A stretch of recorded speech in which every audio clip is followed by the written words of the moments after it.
What's up, y'all? This is the Gospel according to Mark with a C. He is I and I am he, just taking some time to tell you what's on my mind. Listen, I want to, as usual, I want to give a big shout out to all of the new subscribers who have come onto the channel and the ones who have been commenting. You know what's weird is that I have not been getting all of the notifications about the comments because I love reading the comments. You know, so sometimes I go back and I look at these videos into the comment section and I see all this shit that I didn't know was there, you know, all these comments, because I do like to be interactive, because some of you have some like amazing things to say, man. And it's like, like I said, I get a big kick out of reading it. So I'm like looking at stuff and it'll say something like 6 days ago. And I'm like, what the, you know what I mean? So, you know, if I get back to you when it's all like after the fact, it's because I saw it late. And I feel like I need to be saying something because some of this stuff is really cool, man. And, you know, it's like y'all are inspiring me in a lot of ways, you know. So I definitely want to give y'all a shout out for that. You know what I mean? Big respect, big love, man. But anyway, one of the comments that I saw in the comment section was they sent me a link. And I don't have who sent it to me, but you will know, brother, you know, whoever you are, you can shout yourself out. But you sent me this link to this story because I had talked about Jon Favreau, you know, developing a live action Star Wars series. You know what I mean? And it was in that comment section that you sent me a link talking about how the Social Justice Warriors are in an uproar over the fact that they hired Jon Favreau because he's white. So this is not the link that you sent me, but I did read on it a little bit, and I just want to read this article to you and just tell you what I think of this bullshit. So check it out. And this, the reason why I'm reading this one is because this is on the HuffingtonPost.com, which means this bullshit story is going mainstream, okay? So anyway, it goes like this. Star Wars fails once again to hire a director who isn't a white man. Ooh. Despite promises, Lucasfilm continues to exclusively enlist white men to helm its projects. Did Disney learn nothing from Black Panther? Like, seriously, what the fuck? And you know what? It's probably relevant that I should point out that a white man is writing this article, by the way. All right, so how's that for irony? His name is Matthew Jacobs. All right, so here we go. Even though he looks kind of sweet, you know, in the picture. You know, no offense, but you do, Matthew Jacobs. You look real fruity in this picture. Not that that is a bad thing, okay? But anyway, here's the article. Another day, another white man hired to shepherd a Star Wars joint. This time, it's Jon Favreau, a blockbuster warhorse who has already directed, produced, and/or starred in umpteen Disney titles, including the Iron Man and Avengers series, The Jungle Book, and the forthcoming Solo, a Star Wars story. Ooh. And The Lion King. Lucasfilm was excited to announce Thursday that Favreau will write and produce a live-action Star Wars series for the new streaming network that Disney is set to launch in the fall of 2019. Jon brings the perfect mix of producing and writing talent. Now keep in mind, guys, keep in mind this statement. Jon brings the perfect mix of producing and writing talent combined with a fluency in the Star Wars universe. Let's read that again, okay, for those who just don't get it.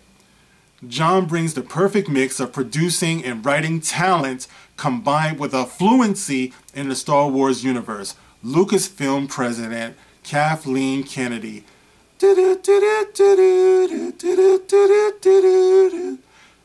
gonna get that right one day. Said in a statement published on the franchise's official website. This series, oh, you know what? This is Kathleen Kennedy talking. This series will allow Jon the chance to work with a diverse group of writers and directors and give Lucasfilm the opportunity to build a robust talent base. Kennedy's words are telling. She has hopes for a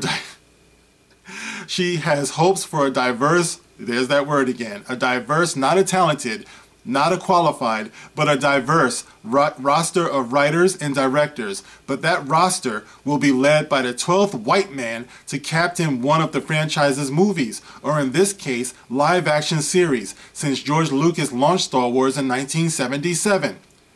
Even as the new trilogy and spin-off installments, including Rogue One, bring more women and minorities, oh fuck you, I hate that term, to the forefront of the galaxy far, far away, the film's talent behind the camera remains largely white and masculine. Ooh, two things you just can't have, white and masculine. God forbid, oh my God, clutching my pearls, white and masculine, we can't have that, oh no. In fact, the only woman who has landed a creative leadership role in the Star Wars universe is Lee Brackett, co-writer of 1980's The Empire Strikes Back. So what the fuck are you complaining for? No man or woman of color has held such a position since then. With the Star Wars properties threatening to continue as long as the Earth spins, oh that's cute, Kennedy has yet to make good on her supposed desire to recruit a woman to call the shots. Well, she is a woman who's calling the shots, right? Is it just me? Am I misunderstanding this? She is a woman, right? I mean, sometimes we might wonder, but she is technically a woman, right? Not like, you know, in a Caitlyn Jenner kind of way, but she was actually born a woman, wasn't she? All right. In 2016, Kennedy said, there are many women who could direct a Star Wars movie, and she talked to most of them. Just last month, Jar Jar Abrams, who is preparing the follow-up to The Last Jedi, you know, even saying those words make me nauseous, told Metro that Kennedy is actively working to do the right thing with regard to the lack of female directors in Lucasfilm annals. But in the interim, Ron Howard was selected to replace Phil Lord and Christopher Miller on Solo. After which, Last Jedi... Oh, I think I threw up a little in my mouth, man. I swear to God. After which, the TLJ maestro, Rian Johnson, there it is, and Game of Thrones showrunners David Benioff and D.B. Weiss were handed the keys to the brand new chapters that depart from the Skywalker saga.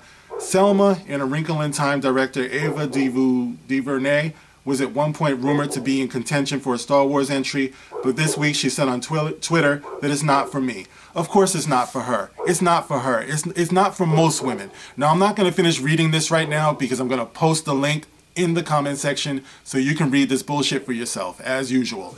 But what I want to say is that, let me make this point to you guys, all right? Sci-fi geeks are a very particular group of people. I consider myself to be among them. You know, when I grew up, I was into sci-fi. You know, I watched Star Trek, I watched Star Wars, I watched The Twilight Zone, I watched The X-Files, you know, I watched The Outer Limits, the, you know, old stuff that my mother introduced me to. You know, up until modern sci-fi, Battlestar Galactica, you know, the old one and the new one, love the new one. And, you know, I watched The Orville, I watched Star Trek Discovery, I watched The Walking Dead. I'm just into sci-fi. I'm that geek guy, man. I've been to conventions, you know. And here's the thing. When we were growing up, when all of this stuff was first jumping off, like the whole Star Wars stuff, it was a very small group of people who were loyalists. Now, a lot of people saw it, but what you have to understand is that for girls back then, it wasn't cool to be associated with stuff like Star Wars and geek boys, you know, fanboys and stuff like that. They didn't grow up with the franchise. It's like, I'm not saying there aren't women Star Wars fans. I've met a lot of them. There are a lot of them that you will see on YouTube. You know, shout out to all of the ones, especially the ones who have been making videos and stuff like that. And, you know, there's a lot of loyalists out there. But historically speaking, a lot of them were not into it like that. A lot of them were pursuing other things during that time. You're talking about the 70s, the 80s, you know, was very clear what was for boys and what was for girls. And at that time, Star Wars were for boys, primarily. You know, so boys were inspired by it. Boys became writers. Boys became interested in technology and things like that. And I think that the geeks that you see today who are taking the reins, who are running things, you know, as far as the franchise and things, are those little boys who back in the day were inspired to get into it, you know? So why would you have a bunch of girls like Ava DuVernay, or whatever her name is being very honest. She's not into it. So why would she want to do it? You know? That's the point. Now, here's the thing that I want to say, you know, before I jump up off this thing, is that this is a perfect time for us to call out the bullshit of these anti-social injustice worriers. All right, because what it is they're trying to make an issue out of something that is not an issue. When you're talking about, John Favreau, you're talking about someone who, by Kathleen Kennedy's own words, is qualified. He's qualified. He's got the experience. So the only thing that you're objecting to is that he is white and he's a man. And don't you see how that is discrimination? And just because I'm a black man doesn't mean that I can't see it and I can't point it out. It's discrimination. It's discrimination against the white man. Just because you see he's a white man, you say that he has to be denied a job that he is qualified for. You understand how that's messed up? Now, why is that something that's offensive personally to me, besides the fact that it's fucking wrong? Let me explain something to you from a point of view that maybe some people don't understand. I am a very hands-on father. I love my son. He is my heart. I'm trying to raise him to be the best that he can be. All right, that doesn't mean that he's going to be a brainiac. It doesn't mean that he's going to be someone who changes the world. I just want him to be the best that he can be. Now, here's my question. How can I raise him to be the best that he can be if I live in a society that says I'm going to hold back someone who might be the best, so you, based on your skin color, and that's it. Regardless of whether you are the best, regardless of whether you're as talented, I just want you to be upfront because you are black or because you are a woman. Meanwhile, someone who just might be more qualified and more talented, I'm going to push him back so you, in all of your blackness and all of your womanness, can be up front, even if you're not as qualified. Now, if you are as qualified, if you are as talented, then may the best man or may the best woman win. Competition is fucking good. And this is what I want from my son. I want him to compete. I want him to realize the feeling of competition and accomplishment. I don't want him given anything. I don't want him expecting to be given something, because that will make him less than what I want him to be, which is the best than he can be. I want him to be the best that he can be, and he won't be as long as we're like this. I want him to be able to compete. I want him to know the feeling of loss to someone who is better at what they're doing so he can strive to be better. That's the way it works. You talk about have Disney learned anything from Black Panther? Listen, Ryan Coogler, the director of Black Panther, is not going to be wanting for work. He did a great job on Fruitvale Station. He did a great job on Creed. And Black Panther is breaking all types of records. And you know why? It's not because he was handed something like a fucking welfare recipient. It's because he's just that damn good and his product speaks for itself. That's all that matters. If you want to be the best, then be the best. Don't fucking sit on the sidelines and complain about somebody who's better than you and more experienced than you getting the opportunity that you feel that you should have. If you feel that you should have it, you get back to the fucking drawing board and you perfect your craft. You don't cry and bitch and moan and complain. And you sure as hell don't let these anti-social injustice worriers, you don't let them manipulate you for their own gain and put you out on the front line looking like a fucking idiot because they say there should be more women, there should be more blacks, there should be more fucking minorities. And I hate that. Be a major, don't be a minor. That's where I'm coming from. Yeah, you might be outnumbered as in a population, but your talent is major. That's what I'm talking about. Don't see yourself as a minority. See yourself as a majority. See yourself as dominant, and then be that. And if you can't be that, then sit the fuck down and let somebody do the job who's better than you. That's the only way that we get quality in our products. Now, I want Star Wars to be the best because I'm a Star Wars fan. And that's what a lot of people don't understand. Oh, God, Star Wars is for kids. Oh, get over it. No, I'm not going to get over it. I grew up with this. I want to share it with my son. Okay? And as long as they're producing movies, I want to see quality. Is that hard? Is that much to ask? If they want me to spend my money, if they want me to bring my child out and spend money, then I'm going to have a voice because you know what? This is America and people have a voice. So stop telling us to be quiet. It's not gonna work. Star Wars fans have got to be the best fans in the fucking world. You know why? Because we're not going to roll over. That's why. And I don't see any other fans doing this. And this is going on all across Hollywood, by the way. This social justice bullshit. But it's only Star Wars fans who are making the stand that we're making. And I'm proud of all of you. Black, white, Asian, Indian, Hispanic, Latino, all of us are standing together on this. Look at me. What am I? I'm a black man, right? I'm a man. I'm a human being. But let me tell you something. When I started making these Star Wars videos, because before that I was just talking about, you know, like regular issues and stuff like that, and maybe getting you know, 40, 50 views, and I was cool with that. But when I started talking about Star Wars fans actually started to get interested in what I was saying. And I was amazed that my subscribers went up as much as they did. I mean, I really am humbled by that. But listen, if Star Wars fans were what people are trying to say they are, discriminating, bigoted, you know, racist and things like that, why would I as a black man have the surge in subscribers that I have? And they are so diverse. Shout out to all of my white subscribers. You guys are my brothers in the resistance, in the rebellion. Shout out to all my black subscribers. Shout out to all my Latino subscribers, my Asian subscribers, my Indian subscribers. We are the resistance.